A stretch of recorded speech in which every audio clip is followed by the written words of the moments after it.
అదేవిధంగా మా అక్కలు మా ఆడబిడ్డలు ఎక్కడ చూసినా దసరా పండుగ నాడు పాలపిట్టలాగా కనిపిస్తురుగో బ్లూ కలర్ చీరలు కట్టుకొని. అవునా అక్క? ఎనడన్నా వీడికొచ్చిన వేల మంది మా ఆడబిడ్డలను అడుగుతున్నా, ఇన్నేళ్ళు వాళ్ళు బతుకమ్మ చీరలు ఇచ్చారు, ఎనడన్నా బతుకమ్మ చీర కట్టుకొని పండుగ పూట అమ్మగారింటికి పోయినరా అక్క? బతుకమ్మ చీర ఇస్తే ఆడగట్టిరు, చేన్ల కాడ పందులను బెదిరియనికే కట్టిరు, పిట్టలు గింజలు తినకుంటుండనికే కట్టిండ్రు. ఎన్నడన్నా మనం కట్టుకున్నామా? బతుకమ్మ చీరలలో కూడా కమిషన్లు మెక్కి వాళ్ళ బతుకు జడ మీ చీరలలో కూడా కమిషన్లు మెక్కిరు. అందుకే దుమ్ము కొట్టుకుపోయి ఫామ్ హౌస్లో పడ్డారు.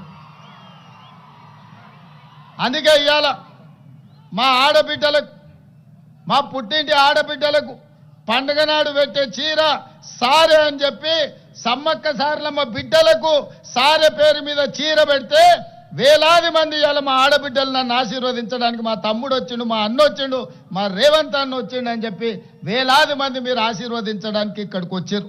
ఈ చీర డిజైన్లో కానీ ఈ చీరల సెలెక్షన్లో కానీ సంపూర్ణంగా సీతక్క భాగస్వామ్యం తీసుకొని ఈ యొక్క అద్భుతమైన చీరల్ని మీకోసం తయారు చేయించారు.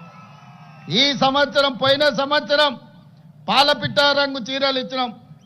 ఈసారి చిలకపచ్చ చీరల్ని ఈసారి డిసెంబర్లో మా అక్కలకు పంపించబోతున్నా సారే కింద. మళ్ళసారి నేను వచ్చినప్పుడు మీరు ఆ చీర కట్టుకొని నాకు వస్తే కడుపు నిండా సంతోషం అవుతుంది. మా ఆడబిడ్డలందరూ కూడా నన్ను ఆశీర్వదించడానికి వచ్చిండ్రు. మీరు అండగా నిలబడండి, మీ సమస్యలన్నిటిని పరిష్కరిస్తా. ఒక పక్కన రక్తం పంచుకొని పుట్టకపోయినా మా సీతక్కను ఇంటి ఆడబిడ్డ కింద నేను చూస్తున్నా.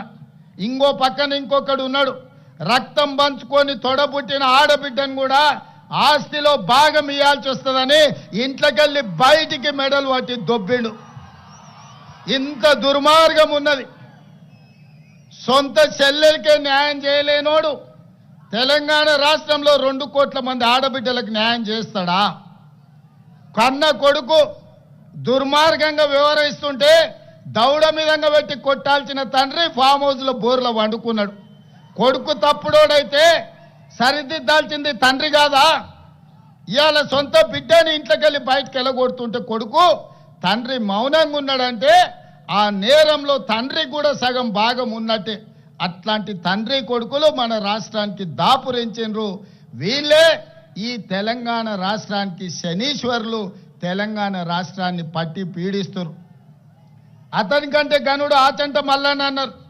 తండ్రి కొడుకులు ఇంట్లో ఉంటే ఆ మేనల్లుడేమో రాష్ట్రంలో కరువు రావాలి, వర్షాలు కురవద్దు, ప్రజలు రావాలి అని తమిళనాడు కర్ణాటక రాష్ట్రాలలో పోయి అఘోర పూజలు, క్షుద్ర పూజలు, చేతబడి పూజలు చేస్తున్నాడు. ఇట్లాంటోడు ఎవడన్నా ఉంటాడా? అధికారం పోతే ప్రజల సాగు కోరుకుంటాడా ఎవడన్నా? ఇంత సన్నాసులు ఈరోజు రాష్ట్రంలో ప్రతిపక్షంలో ఉన్నారు. కాబట్టి వాళ్ళు ఎన్ని పూజలు చేసినా, ఎన్ని క్షుద్ర పూజలు చేసినా, అఘోర రావు గారు అఘోర పూజలు చేసినా దేవుడు మన వైపు ఉన్నాడు. ఎందుకంటే మన ప్రయత్నానికి దైవ సంకల్పం కూడా తోడైంది. కాబట్టి ఎలినినో సందర్భంలో కూడా ఎల్లంపల్లి ప్రాజెక్టు నిండింది. ఇవాళ ఈ ప్రాంత వానలు పడ్డే హెలికాప్టర్లు వస్తుంటే సీనాన్ని అడిగిన, మొత్తం ఎక్కడ చూసినా పొలాలలో చెరువులలో నీళ్లు కనిపించినాయి. నాకు సంతోషమైంది, దేవుడు మన వైపు ఉన్నాడని. ఇవాళ దేవుడు కూడా మన దిక్కే ఉన్నారు. మీరందరూ కూడా సోదరులు, మా సోదరిమణులు నాతోనే ఉన్నారు. మంచి పరిపాలనను అందించుకుందాం, పాడి పంటలు పండించుకుందాం, తెలంగాణ రాష్ట్రాన్ని సుభిక్షంగా పరిపాలన చేసుకుందాం. మన రాష్ట్రాన్ని మనమే బాగు చేసుకొని మన రాష్ట్రాన్ని మనమే అభివృద్ధి పదం వైపు నడిపించుకుందామని తెలియజేస్తూ మీ అందరి దగ్గర సెలవు తీసుకుంటున్నా.